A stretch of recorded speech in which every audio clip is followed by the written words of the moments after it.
ইতিহাসে একটা ফতোয়া আছে যেটাকে বিপ্লবী ফতোয়া বলে।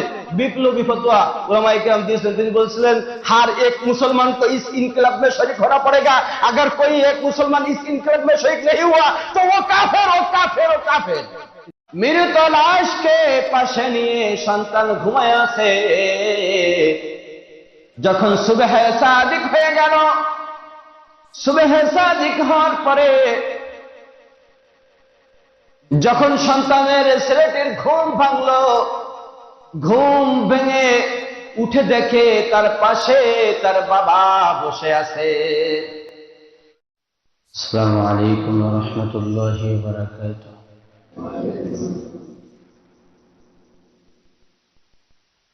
আলহামদুলিল্লাহ, আলহামদুলিল্লাহি আল্লাযী জা'আলা আশ-শামসা ওয়াল কামারা বিহিসবান والنجم والشجر يسجدان وفضل زمانا على زمان كما فضل مكانا على مكان وإنسانا على إنسان ونشهد أن لا إله إلا الله وحده لا شريك له لا ند له ولا ضد له ولا مثل له ونشهد أن سيدنا وسندنا وحبيبنا وحبيب ربنا وطبيبنا وطبيب قلوبنا ومولانا محمد صلى الله تعالى عليه وعلى آله وأصحابه وبارك وسلم وبارك وسلم تسليما كثيرا كثيرا أما بعد فأعوذ بالله من الشيطان الرجيم بسم الله الرحمن الرحيم يا أيها الذين آمنوا أطيعوا الله وأطيعوا الرسول ولا تبطلوا أعمالكم وقال سبحانه وتعالى يا أيها الذين آمنوا لا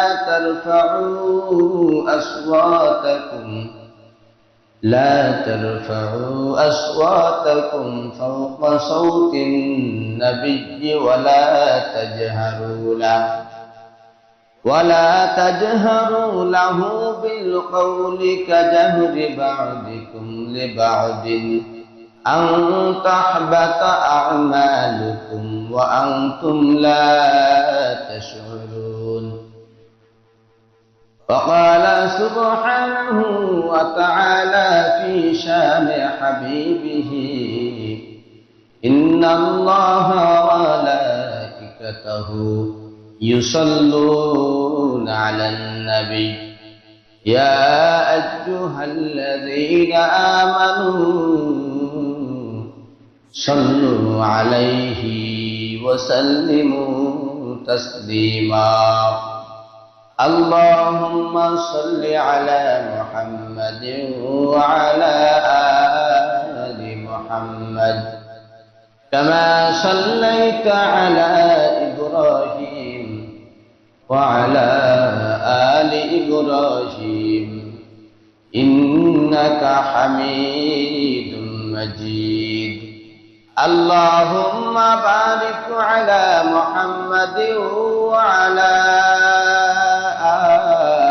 آل محمد كما باركت على إبراهيم وعلى آل إبراهيم إنك حميد मजीद हकीकत से तो दुनिया बेखबर है, दुनिया की नुमाइश पर नजर है नमी गोयम के अज दुनिया जुदा बाश बहर कारे के बाशी बा खुदा बाश इस्ते दुनिया अज खुदा गाफिल बुदम नक़माशु नुक़रहु फरजिंदुजाम अबो दर किस्ती आलाक़े किस्ती यार अबो अंदर ज़ीरे किस्ती पुस्तियात आतिनाफी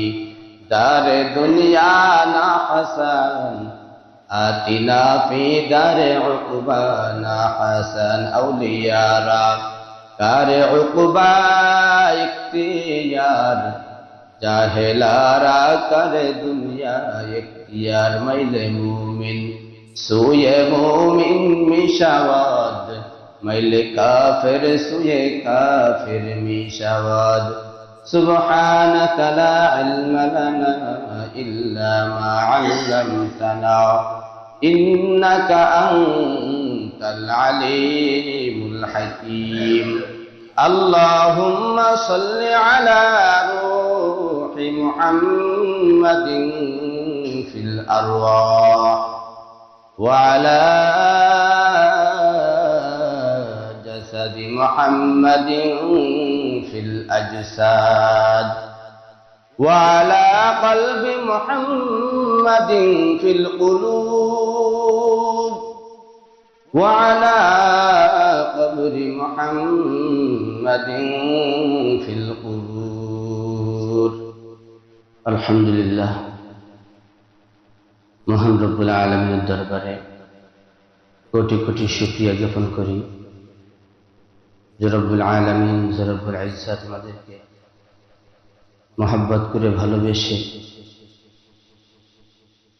আমাদেরকে ঈমানদার বানাইয়া আল্লাহ তাআলার হুকুম পালন করার জন্য এই এলাকার মধ্যে থেকে এই মহল্লার মধ্যে থেকে সবার আগে আগে আমাদেরকে মসজিদে উপস্থিত করেছেন, সেজন্য প্রভুর দরবারে শুকরিয়া জ্ঞাপন করি। সবাই বলি আলহামদুলিল্লাহ, আরো একবার বলি আলহামদুলিল্লাহ। আল্লাহ পাক রব্বুল আলামিনের নিয়ামত, যেটা আমরা প্রায় সময় বলে থাকি, শুধুমাত্র আমাদের দৃষ্টি গোচর হয় না, আমরা বুঝতে পারি না,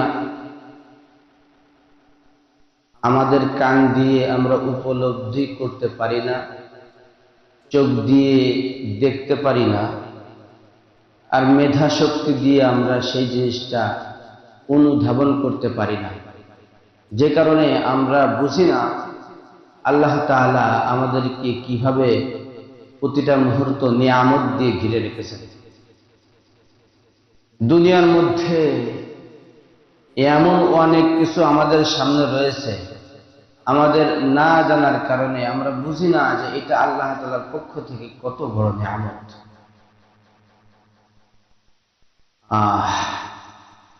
আল্লাহ তাআলার দুজন গোলাম, পিতা আর সন্তান দুইজন, এখনকার জামানা নাই, এখন থেকে আরো কয়েক যুগ কয়েক জামানা আগে তারা সফর করার জন্য নিজেদের বাড়ি থেকে রওনা হয়ে দূরে কোথাও যাচ্ছিল। দূরে যখন রওনা করছে, গাড়ির পথ না হওয়ার কারণে সবার তো তখন যানবাহনের জন্য ঘোড়া উট সবার থাকতো না। যাদের বেশি টাকা পয়সা সম্পদ ছিল তাদের ঘোড়া উট ছিল যানবাহনের জন্য, কিন্তু যাদের ঘোড়া উট ছিল না তারা অনেকেই পায়ে হেঁটে সফর করত। সেই পায়ে হেঁটে সফর করার সময়, সেই সময়ে আল্লাহ তাআলার এই দুইজন বান্দা, একজন হলেন পিতা আর একজন হলো তার ছেলে সন্তান, এই দুইজন মিলে সফর করতেছে। এই সফর করা অবস্থায় যখন রাত হয়ে গেছে,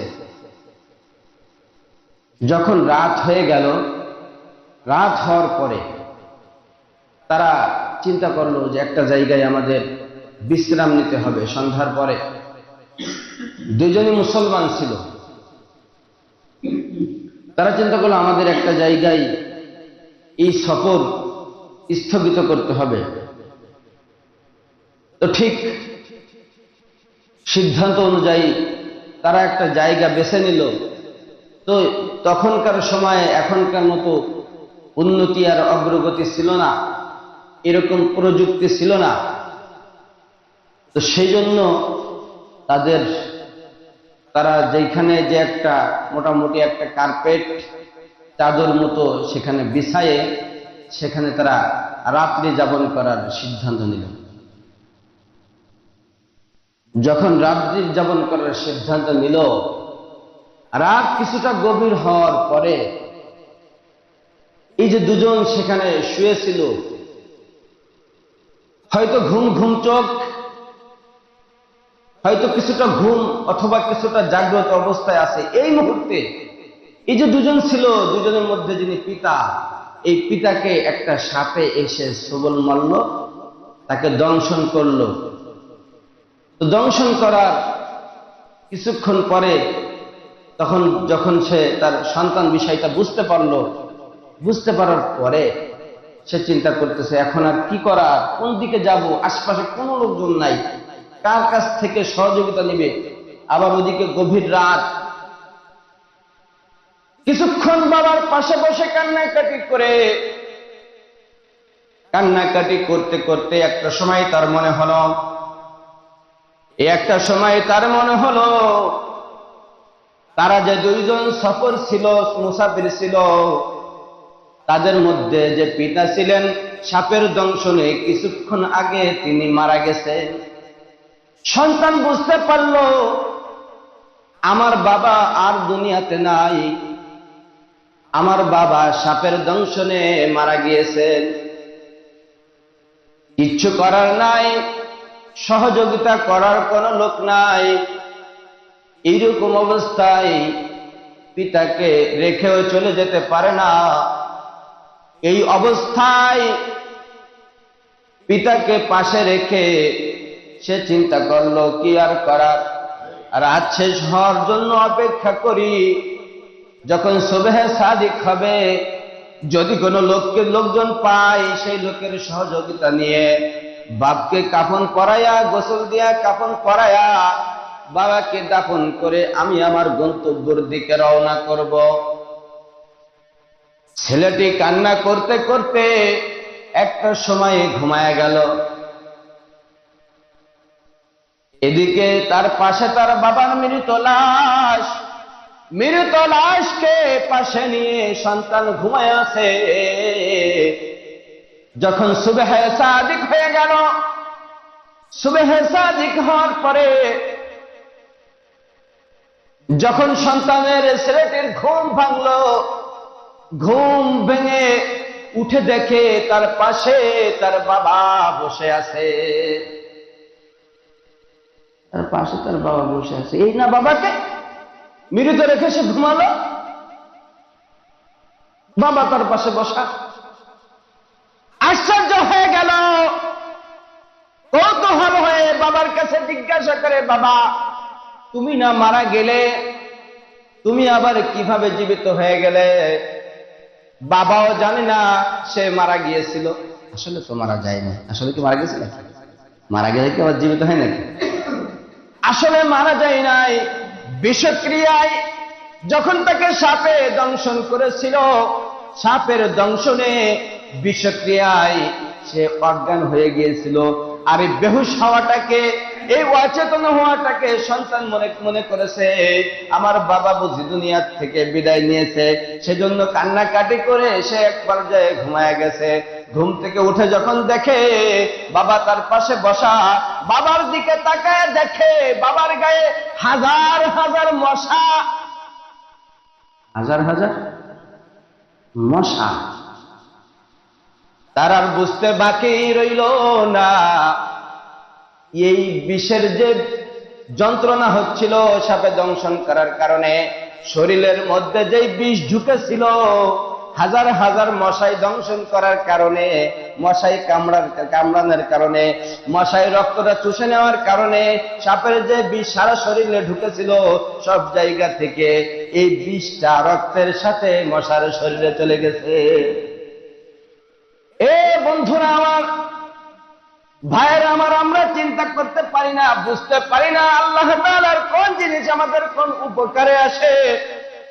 আমরা একটু চিন্তা করলে দেখতে পাই আল্লাহ তাআলা অসংখ্য অজস্র নিয়ামত আমাদেরকে দিয়ে রেখেছেন। আমরা অনেকে চিন্তা করি এই মশা আমাদের কি কাজে আসে,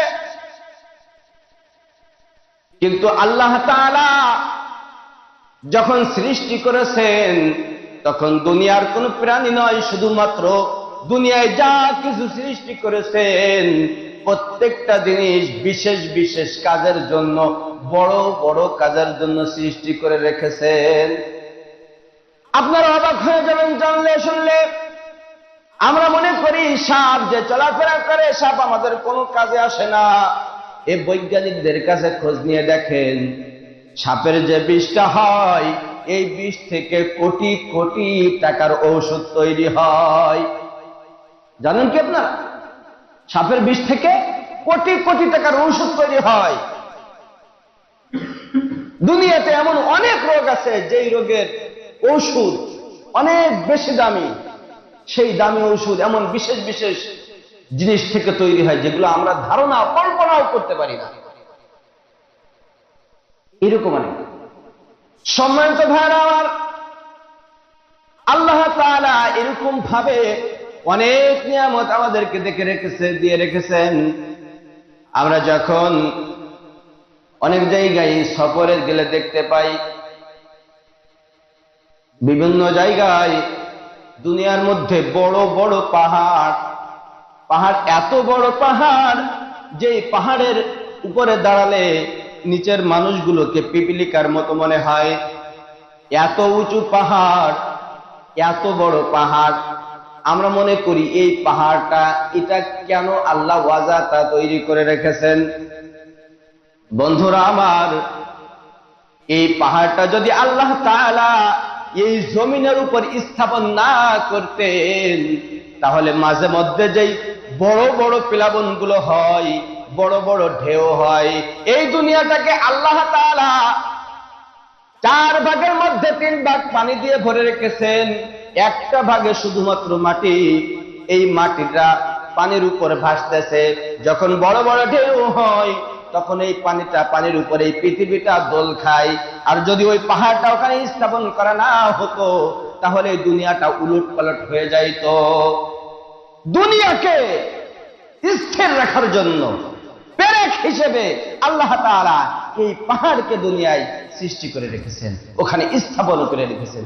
এরকম অসংখ্য অগণিত বেশুমার নিয়ামত আল্লাহ তাআলা আমাদেরকে দিয়েছেন। দুর্ভাগ্য আমাদের, আমরা সেটা বুঝি না। আমাদের বুঝার মতো সেই মস্তিষ্ক আল্লাহ তাআলা দেয় না। আমার আল্লাহ কোরআনুল কারীমের মধ্যে বলেন, সিরু ফিল আরদি ফানজুরু কাইফা কানা, কুল সিরু ফিল আরদ। আল্লাহ তাআলা নবীর মাধ্যমে দুনিয়ার মুসলমানদেরকে, দুনিয়ার ইমানদারদেরকে জানায়া দেন, সিরু ফিল আরদ, হে ইমানদারেরা, হে মুসলমানেরা, তোমরা দুনিয়ার মধ্যে বিভিন্ন জায়গায় ভ্রমণ করো।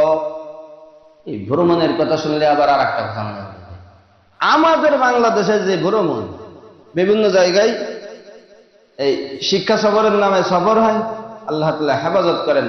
এই সফরগুলো এখানে তো কোনো শিক্ষা নাই, বলে অপসংস্কৃতি দিয়ে ভরা। শুধু অপসংস্কৃতি না, আমার একটা বিশ্বাস বর্তমানে যে স্কুল বা কলেজ ভার্সিটি থেকে যে যে শিক্ষা সফরগুলো হয়, এদের আগের থেকে প্ল্যান থাকে, এরা এই শিক্ষা সফরে গিয়ে বড় ধরনের একটা অপরাধে লিপ্ত হবে, আমি বোঝাতে চাচ্ছি জিনায় লিপ্ত হবে, এটাকে এরা একটা সুবর্ণ সুযোগ হিসেবে গ্রহণ করেছে। যারা কলেজ ভার্সিটিতে পড়ে তারা এই বিষয়টা আরো ভালো করে জানে যে এই শিক্ষা সফরগুলো তাদেরকে কি শিক্ষা দেয়। এই শিক্ষা সফরগুলো তাদেরকে শেখায় কি করে বাবা মার অনুপস্থিতিতে কিভাবে বাবা মার অনুমতি না নিয়ে কিভাবে শরিয়াতের বিরোধিতা করে, কিভাবে কোরআন হাদিসকে অমান্য করে কিভাবে অন্যায় কাজ করতে হয়। এই শিক্ষা সফরগুলো তাদেরকে এই শিক্ষা দেয়। আল্লাহ তাআলা এই শিক্ষা সফর করার জন্য বলেন নাই, আল্লাহ তাআলা দুনিয়ায় বহু শিক্ষার জন্য, বহু কিছু জ্ঞান অর্জন করার জন্য বিভিন্ন জায়গায় বিভিন্ন কিছু রেখে দিয়েছেন, সেইগুলো দেখতে হবে আর সেইখান থেকে জ্ঞান অর্জন করতে হবে। এরকম না যে স্কুল থেকে একটা বাস ভরে একটা মাইক্রো ভরে ছেলে আর মেয়ে নিয়ে গিয়ে এক জায়গায় বসে কি বলে নাচ ডান্স ফুর্তি করো, এটা না। আজকে বাংলাদেশের ইসলামী হুকুমত, ইসলামী শাসন না থাকার কারণে মানুষকে আস্তে আস্তে আস্তে আস্তে করে মানুষের ব্রেনটা ওয়াশ করে দেখবেন। আমার মাঝে মধ্যে আমরা যখন বাসাও যাই, আমি এখান থেকে আমি যখন যাই আপনাদের এই বেদকাশি পার হওয়ার পরে তারপর কয়রার ওখান থেকে গাড়িতে উঠলে রাস্তা দিয়ে বিভিন্ন জায়গায়, রাস্তার পাশ দিয়ে স্কুল অনেক জায়গায় আছে, কোথাও প্রাইমারি স্কুল, কোথাও মাধ্যমিক, হ্যাঁ, মাঝে মধ্যে আরো বড় বড় স্কুল বাদে খুলনা পর্যন্ত আরো অনেক কিছু দেখা যায়।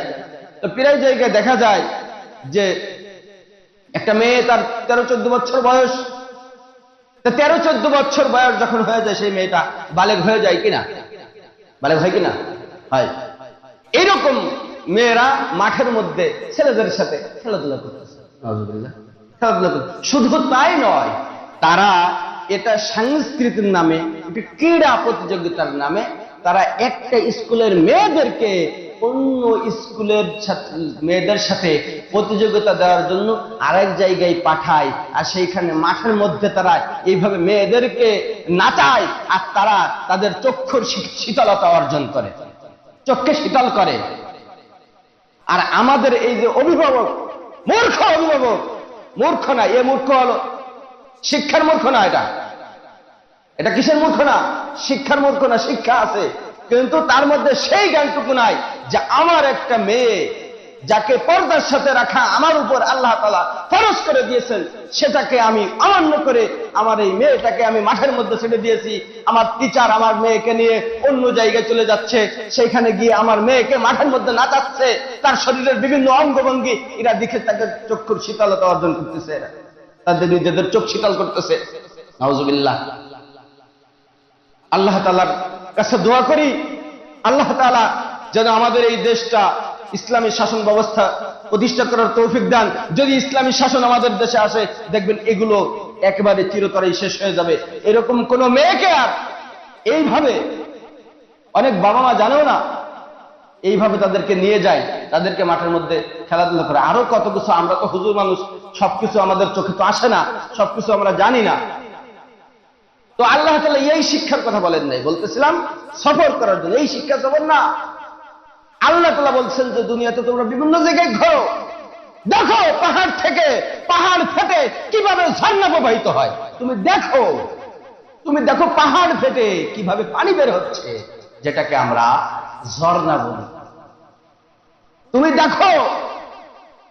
দেখো পাহাড়ের চূড়ায় গিয়ে দেখো আকাশে মেঘ কিভাবে ভেসে বেড়াচ্ছে। এই তো পানি, যেই পানি আল্লাহ তাআলা সাগর থেকে উঠায়ে মেঘ হিসেবে দিয়ে সেই পানিটা পৃথিবীর বিভিন্ন জায়গায়, যত জায়গায় বৃষ্টির প্রয়োজন হয়, বৃষ্টির সময় আল্লাহ তাআলা এইগুলো বৃষ্টি আকারে বর্ষণ করেন। শুধু এরকম না, আরো কত কিছু রয়েছে। সম্মানিত ভাইয়েরা আমার, আল্লাহ তাআলা এইগুলো দেখে আমাদেরকে বুঝাতে চান যে আমি তোমাদেরকে কি পরিমাণ নিয়ামত দিয়ে রেখেছি। আমি কুরআনুল কারীমের 2টা সূরা 2টা আয়াত তেলাওয়াত করেছি। আল্লাহ পাক রব্বুল আলামিন কুরআনুল কারীমের মধ্যে বলেন, ইয়া আইয়ুহাল্লাযীনা আমানু আতিউল্লাহ ওয়া আতিউর রাসূল, হে ঈমানদারেরা, হে মুসলমান, তোমরা যারা নিজেদেরকে ঈমানদার মনে করো, আতিউল্লাহ, তোমরা আল্লাহ তাআলার অনুগত্য করো, ওয়া আতিউর রাসূল, এবং রাসূলের অনুগত্য করো। কিন্তু দুর্ভাগ্যের বিষয় হলো আমরা আল্লাহ তাআলার অনুগত্য করি, নিজেকে ঈমানদার বলে দাবি করি, কিন্তু নামাজ পড়ি না। আমি আল্লাহ তাআলার অনুগত্য করি কিন্তু সুদকে ছাড়ি না। আমি আল্লাহ তাআলার অনুগত্য করি কিন্তু হারাম ছাড়ি না। আমি আল্লাহ তাআলার অনুগত্য করি কিন্তু খাবারের মধ্যে ভেজাল দেওয়া বন্ধ করি না। সম্মানিত মুসলমান, আপনারা যদি জানেন আল্লাহ তাআলা হারামটাকে কিরকম তৈরি করেছেন, কিরকম সে হারাম, দুনিয়ার মধ্যে সব থেকে নিকৃষ্ট খারাপ জিনিস কি ভাই? শুকরের গোশত, হ্যাঁ, মরা শুকরের গোশত, হ্যাঁ, এর থেকে পচা কোনো জিনিস আছে নাকি অপছন্দনীয়? একটা শুকর মারা যাওয়ার পরে 1 মাস ধরে এক জায়গায় পচতেছে, 1 মাস ধরে এক জায়গায় পচতেছে। এই পচার পরে সেটা কতটা খারাপ হতে পারে, কতটা ঘৃণ্য হতে পারে, কতটা জঘন্য হতে পারে, কতটা অপছন্দনীয় হতে পারে। এটা যতটা অপছন্দনীয় এর থেকে হাজার হাজার লক্ষ কোটি গুণ বেশি অপছন্দনীয় হলো হারাম টাকা, হারাম খাবার। আমি যদি আপনাকে বলি আপনি শুকরের গোশত খান, আপনি খাবেন না।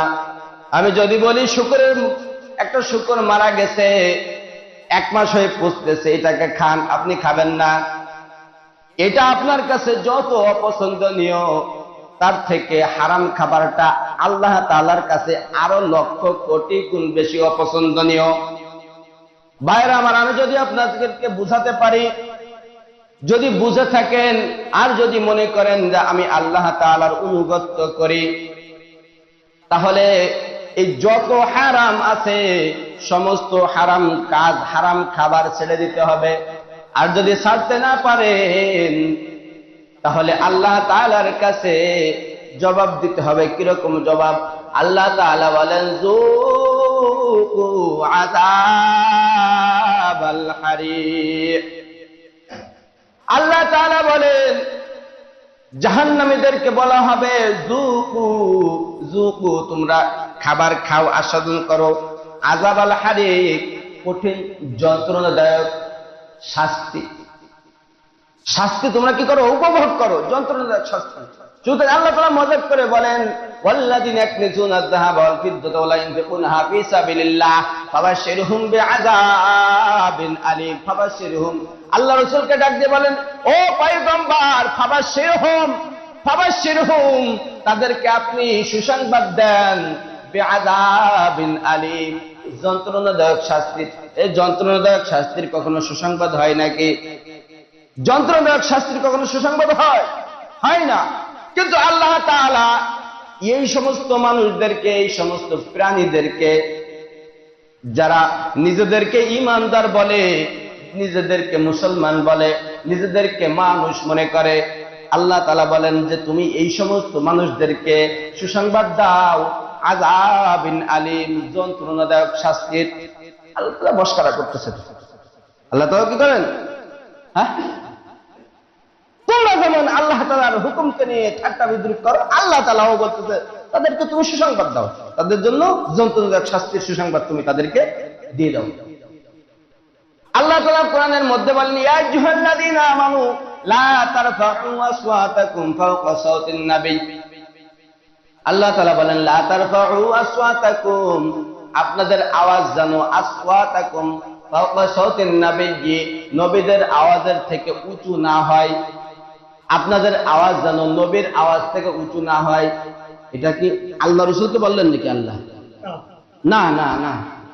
আল্লাহ তাআলা আল্লাহ রসুলের উপরে এই আয়াত নাজিল করলেন, নাজিল করে রসুলকে বলতেছেন আপনি আপনার ইমানদার বান্দাদেরকে উম্মতদেরকে জানায় দেন লা তারফাউ আসওয়াতাকুম, তারা যেন উঁচু না করে ফাওকা সাউতিন নাবিয়্যি, নবীর আওয়াজের থেকে তাদের আওয়াজটাকে, তারা যেন নবীর আওয়াজের থেকে তাদের আওয়াজটাকে উঁচু না করে।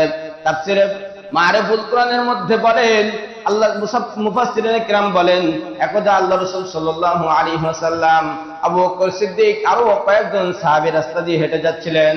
তখন হেঁটে যাওয়ার সময় একজন সাহাবীকে আল্লাহ রাসূল দেখলেন, সেই সাহাবী আবু বকর সিদ্দিক রাদিয়াল্লাহু তাআলা আনহুর আগে আগে হাঁটতেছেন, আবু বকর সিদ্দিকের সামনে।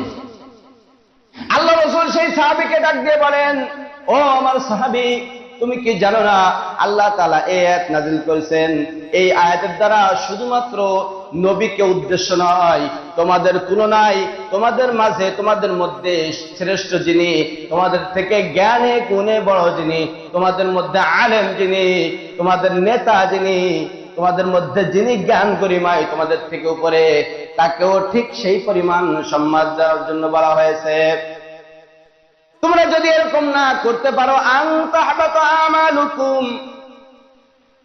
তুমি বুঝতেও পারবা না, জানতেও পারবা না, ওয়া আনতুম লা তাশউরুন আন তাহবাতা আমালুকুম, যদি এরকম হয়ে যায় তোমার কথা নবীর কথার থেকে উঁচু হয়ে যায়, তোমার কথা আলেমের কথার থেকে উঁচু হয়ে যায়, তোমার কোনো কাজ এটা যদি নবীর মনে কষ্ট দেয়, তোমার কোনো কাজ যদি আলেমের মনে কষ্ট দেয়, আন তাহবাতা আমালুকুম ওয়া আনতুম লা তাশউরুন, তুমি বুঝতেও পারবা না, তোমার আমলটা একেবারে ধ্বংস হয়ে যাবে, ধ্বংস হয়ে যাবে, তুমি বুঝতেও পারবা না।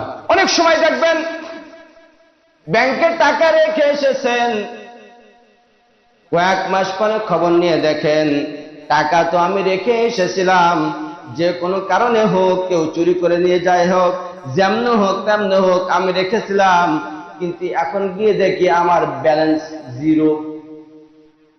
এটা যেরকম তুমি আমল করবা হাসরের ময়দানে, তুমি 40 বার হজ করেছো, তোমার জীবদ্দশায় তুমি 50 বছর ধরে যাকাত দিয়ে থাকো, তুমি 60 বছর ধরে কুরবানি করে থাকো, এমন কোন ইবাদত বন্দেগী নাই যেই ইবাদত বন্দেগী তুমি করো নাই, জীবনে কখনো তুমি রোজা ছাড়ো নাই, জীবনে কোনোদিনও কোনো ফকিরকে তুমি দান সৎকার করতে পিছপা হও নাই, মসজিদ মাদ্রাসার সব জায়গায় তোমার ভূমিকা ছিল, কিন্তু হাসরের ময়দানে আল্লাহ তাআলা বলবেন ইকরা কিতাবাক, তুমি তোমার আমলনামা পড়ে দেখো, আমলনামার মধ্যে গিয়ে দেখবা আমলনামা জিরো, কিচ্ছু নাই, আমলনামা জিরো।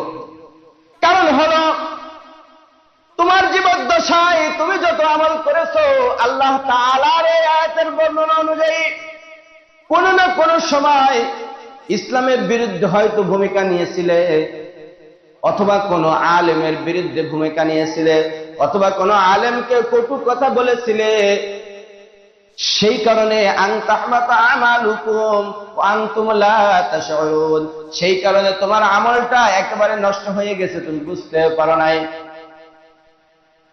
সেজন্য বলি অনেক সময় আমাদের না জানার কারণে, না বুঝার কারণে অনেক সময় অনেক মানুষ আলেম উলামাদেরকে নিয়ে না জেনে সমালোচনা করে, না জেনে না বুঝে সমালোচনা করে।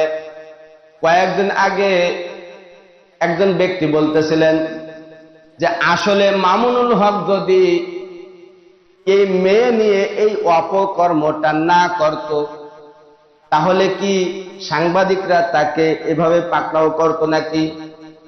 আমি ধরে নিলাম মামুনুল হক এরকম কিছু করেছে, কিন্তু কথা হলো দুনিয়াতে এত জায়গায় চুরি হয়, ডাকাতি হয়, চাঁদাবাজি হয়, কত জায়গায় কত অন্যায় কাজ হয়, এই হলুদ মিডিয়ারা, এই মিডিয়ারা সেইখানে তাদের কোনো খোঁজ নাই।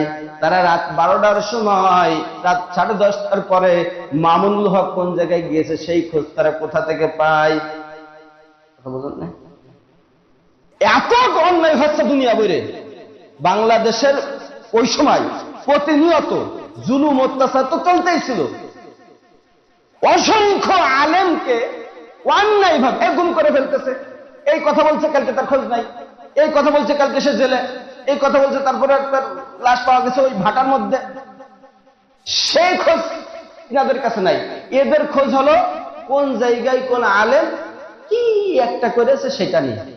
আসলে কি এটা কি তাদের এই আসলে মিডিয়ার কাজ না, এটা একটা চক্রান্ত আর ষড়যন্ত্র। বলতেছিলাম যে যদি এরকম তোমরা করে থাকো তাহলে আনতা হাবাতা আমালুকুম আনতুম লা তাশউরুন, তোমরা দেখবা যে তোমার আমল শেষ হয়ে গেছে, তুমি বুঝতেও পারো না, এরকম হয়ে যাবে।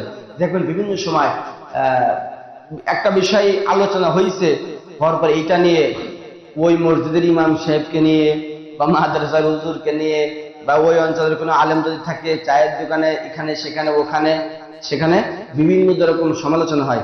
আল্লাহ তাআলা বলেন, যদি যেই কথা তারা আলোচনা করে এটা যদি সত্য হয়ে থাকে, কথাগুলো যদি সত্য হয়ে তাহলে গীবত হয়। তাহলে কি হয়? গীবত।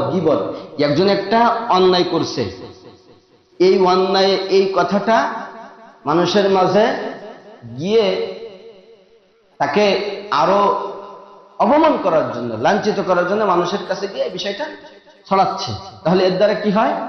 গীবত হয়। আল্লাহ তাআলা বলেন, ইয়া আইয়ুহাল্লাযীনা আমানু ইজতানিবু কাসীরাম মিনাজ যন্নি, হে ঈমানদারেরা, ইজতানিবু কাসীরাম মিনাজ যন্নি ইন্না বা'দাজ যন্নি ইসমুন ওয়া লা তাজাসসাসু ওয়া লা ইয়াগতাব বা'দুকুম বা'দা। তোমরা মানুষের দোষ ত্রুটি খুঁজে বেড়ায় না, দোষ ত্রুটি খুঁজতে যায় না। দোষ ত্রুটি খুঁজতে যাওয়ার পরে তুমি যেইটাকে ধারণা করবা, বেশিরভাগ ক্ষেত্রে এই ধারণাটা ভুল হয়ে যাবে। আর এই ভুলটা হলো ইসমুন গুনাহ, আর এইটা হলো কবিরা গুনাহ। একজনের ব্যাপারে তুমি খারাপ ধারণা করবা। একজন আলেম বোরকা পরিহিত অবস্থায় তার নিজের মাকেও নিয়ে যাইতে পারে রাস্তা দিয়ে, আবার তার নিজের বোনকেও নিয়ে যাইতে পারে কিনা? অবিবাহিত মনে করে তুমি তার ব্যাপারে সমালোচনা করে বসবে, ওই দেখো হুজুর মানুষ কি করতেছে। বেশিরভাগ ক্ষেত্রে তোমরা যেটা করবে, আল্লাহ তাআলা বলেন এইগুলা হবে ভুল হয়ে যাবে। ইন্না বা'দাজ যন্নি ইসমুন, আর এটা কি হয়ে যাবে? কবিরা গুনাহ হয়ে যাবে।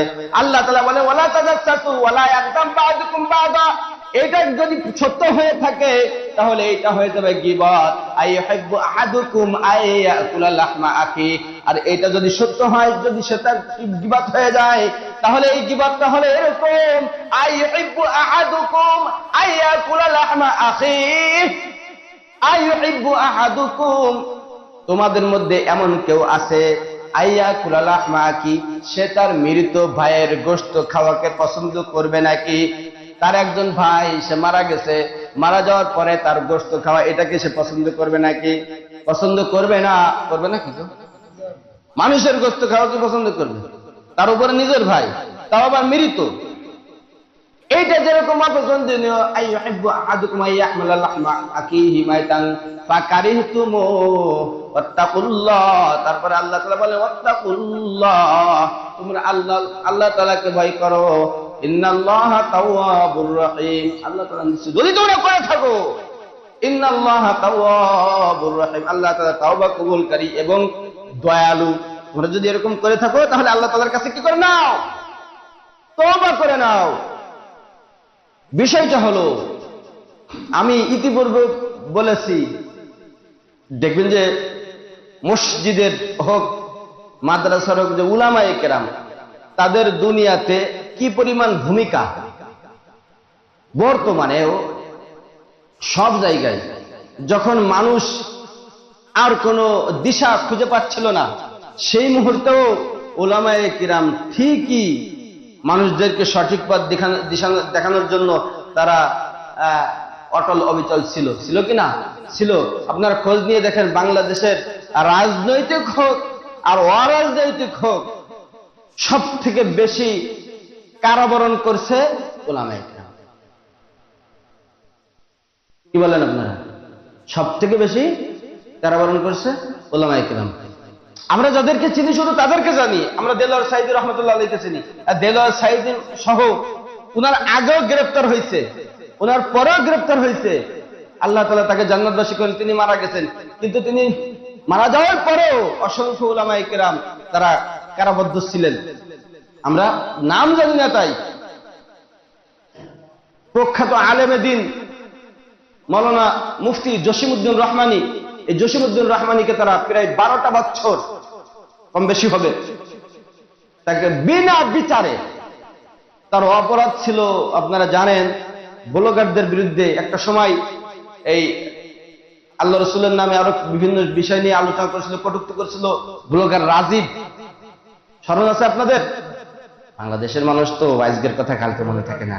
দেখেন এই যে কিছুদিন আগে আমি ওখানে বলতেছিলাম যে আমাদের যে বাউল আবুল সরকারকে নিয়ে যে হবে কি 1 সপ্তাহ 2 সপ্তাহ এটা নিয়ে আলোড়ন চলবে, পরে আবার মানুষ ভুলে যাবে। আর যদি ভুলতে না চায় তাহলে ভুলানোর জন্য একটা সিস্টেম তৈরি করবে। সিস্টেম আছে বাংলাদেশে একটা সিস্টেম হলো কি, যখন একটা বিষয় নিয়ে আলোড়ন হচ্ছে, এই আমার মনে আছে প্রায় খেলে প্রথমে দেখলাম যে পিলখানার হত্যাকাণ্ড নিয়ে বিশাল তোলপাড়।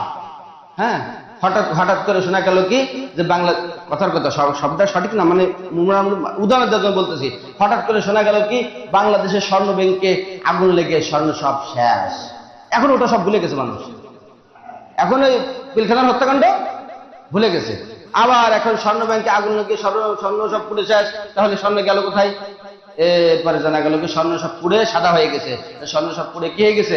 রূপা হয়ে গেছে। বাংলাদেশের মানুষের খুব হাসি খুশি মেনে নেয়, হ্যাঁ তাই তো, পুড়ে গেছে, এখন স্বর্ণ কি হয়ে গেছে? পুড়ে রূপা হয়ে গেছে। আচ্ছা, এরপরে দেখা যাচ্ছে এই রানা প্লাজা ধসে গেছে, এটা নিয়ে বিশাল তোলপাড় চলতেছে, তার বিরুদ্ধে কত রকম কথা বক্তব্য, এক দুর্নীতির মামলা হবে, এটা সেটা। এরপরে শোনা গেল কি 17 দিন পরে কি রেশমা নামে মেয়েটাকে তারা 17 দিন পরে ওর মধ্যে থেকে উদ্ধার করেছে। এখন রানা প্লাজা ধ্বংসের কথা ওটা বাদ, এখন রেশমাকে নিয়ে চলো, ঠিক আছে? এভাবে ধরেন ফের আবার একটা হয়েছে, চলতেছে তার চলতেছে। এরপরে কিছুদিন পরে পেঁয়াজের দাম বেড়ে গেছে। এখন পিছনের কথা সব থাক, এখন পেঁয়াজ নিয়ে টানাটানি। এটা তো ওই সেই সময় এই ব্লগার রাজীব, তার বিরুদ্ধে আমরা যেরকম কথা বলি, আল্লাহ তাআলা আলেম হিসেবে তিনি বিশাল একজন ব্যক্তি, হ্যাঁ অনেক বড় মাপের আলেম। বাংলাদেশে যদি কয়েকজন আলেমকে গণনা করা হয় তার মধ্যে জসিমউদ্দিন রহমানী একজন বড় আলেম। কত বড় আলেম? আমরা মামুনুল হককে যত বড় আলেম মনে করি, তার থেকে বড় আলেম জসিমউদ্দিন রহমানী। এই জসিমউদ্দিন রহমানী তার জুমার বয়ানে এইরকম, আমরা তো ওইরকম বক্তব্য দিতে পারি না, আল্লাহ তাআলা তাদেরকে সেই যোগ্যতা দিয়েছেন। জুমার মসজিদে জুমায় বয়ান করেছে, আল্লাহ তাআলা বলছে ইয়া আইয়ুহান নাবিয়্যু হারিদুল মুমিনিনা আলাল কিতাল। আল্লাহ তাআলা বলছেন যে আপনি হারিদুল মুমিনিনা, মুমিনদেরকে উদ্বুদ্ধ করেন, উৎসাহিত করেন আলাল কিতাল, যুদ্ধের ব্যাপারে। এটা কোরআনে আল্লাহ তাআলা বিধান কিনা? হ্যাঁ, এই আমি কি বাংলা বই থেকে পড়তেছি? ইয়া আইয়ুহান নাবিয়্যু হারিদুল মুমিনিনা আলাল কিতাল। আল্লাহ তাআলা কোরআনের মধ্যে বলছেন যে আপনি মুমিনদেরকে যুদ্ধের ব্যাপারে উৎসাহিত করেন, তাদেরকে আগ্রহী করেন। তো উনি তাই করছে। উনি ওনার বক্তব্য এমন ভাবে আলোচনা করছে, এমন ভাষণ দিয়েছে, এমন বক্তব্য দিয়েছে, ওই জুমায় আলোচনা করার পর ওখান থেকে একজন যুবক ওখান থেকে বের হয়ে যায়, রাজীবের শেষ, রাজীব মার্ডার, রাজীবে মেরে গেছে। এখন সে রাজীব হত্যা মামলা উনি উস্কানিমূলক বক্তব্য দিয়েছে, সেই মামলা উনাকে গ্রেফতার করেছে 12 বছর জেল, কোন মামলা মোকদ্দমা করছে। তো বলতেছিলাম সব ক্ষেত্রেই, বেশিরভাগ ক্ষেত্রে দেখা যাচ্ছে পিছন থেকে যান। এখন যারা স্বাধীনতা বলে চিল্লায়, এদের কোনো খোঁজ ছিল না মুক্তিযুদ্ধের সময়, অথচ বাংলাদেশ আসলো কোথা থেকে, পাকিস্তান আসলো কোথা থেকে, ভারত ইংরেজদের থেকে মুক্ত হলো কিভাবে, এটা নিয়ে সে জানেই না কিছু। সব জায়গায় সেই বালাকোটের ময়দানে জীবন দিয়েছে কারা? উলামায়ে কিরাম। বিপ্লবী ফতোয়া দিয়েছে কিনা? শাহ ওলিউল্লাহ মুহাদ্দিস দেহলভী। আপনারা জানেন শাহ ওলিউল্লাহ মুহাদ্দিস দেহলভী যখন দেখলেন বারবার ইংরেজদের বিরুদ্ধে আন্দোলন করে বারবার উলামায়ে কিরাম মৃত্যুবরণ করতেছে, শাহাদাত বরণ করতেছে, এখন এইভাবে চলবে না, তিনি নতুনভাবে ইংরেজ খেদাও আন্দোলন, এই আন্দোলন উনি আবার শুরু করলেন, যে যেভাবে হোক এটাই শুরু আর এটাই শেষ, এটা দিয়ে ইংরেজদেরকে এই দেশ থেকে বিতাড়িত করতেই হবে। তিনি ঘোষণা দিলেন বিপ্লবী ফতোয়া নামে। ইতিহাসে একটা ফতোয়া আছে যেটাকে বিপ্লবী ফতোয়া বলে। বিপ্লবী ফতোয়া উলামায়ে কেরাম দিয়েছেন। তিনি বলছিলেন हर एक मुसलमान को इस इनकलाब में शरीक होना पड़ेगा, अगर कोई एक मुसलमान इस इनकलाब में शरीक नहीं हुआ तो वो काफिर, वो काफिर, वो काफिर। তিনি এরকম ফতোয়া দিয়েছিলেন। এটাকে বলা হয় বিপ্লবী ফতোয়া। তারপরে সমস্ত মুসলমান একত্রিত হয়ে তারা এই সমস্ত মুসলমানকে যাদেরকে আল্লাহ তাআলা কবুল করেছিলেন এই আন্দোলনের শরীক হয়। সেই থেকে ইংরেজরা বিতাড়িত হয়। তারপর না ভারত মুক্তি হলো, তারপর না ভারত হিন্দুস্তান পাকিস্তান হলো, তারপর না পূর্ব পাকিস্তান পশ্চিম পাকিস্তান হলো, তারপরে না বাংলাদেশ হলো। সব জায়গায় উলামাদের ভূমিকা। সম্মত উপস্থিতি, সময় শেষ। আমরা এই বিষয় নিয়ে ইনশাআল্লাহ সামনের দিকে আরো আলোচনা করবো। আল্লাহ পাক রব্বুল আলামিন তৌফিক দান করেন। ওয়া আখিরু দাওয়ানা আলহামদুলিল্লাহি রাব্বিল আলামিন।